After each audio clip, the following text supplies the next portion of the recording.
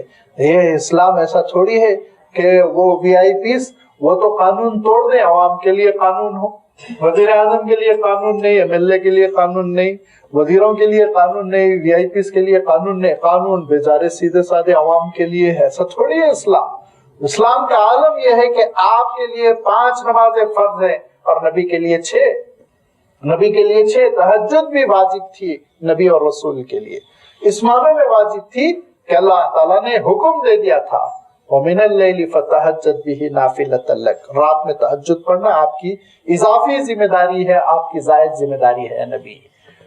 نبی کو تو زیادہ کرنا، آپ کو تو یہ تھا، آپ کو تو یہ ہے کہ آپ 2.5% دے کے سال میں آپ اپنا مال پاک کر لیں. اور نبی کا عالم یہ کہ ان کے گھر میں 2.5% بھی نہ جائے. سوچیے آپ 2.5% بھی گھر میں نہ جائے، فاقے چلیں، ایسے فاقے چلے کہ 3 مہینے گزر جائیں، گھر میں چولہا سلگنے کی نوبت نہ آئے. نبی کے لیے یہ عالم ہے. نبی کے لیے عالم یہ ہے کہ بکری ذبح ہوئی تو آپ کے لیے حکم ہے 3 حصے کر لو تو مستحب. 3 حصے اگر کرو مستحب. مستحب کے معنی اچھا ہے، اچھا ہے آپ کے لیے، ریکمنڈڈ ہے، بس اتنا ہی ہے.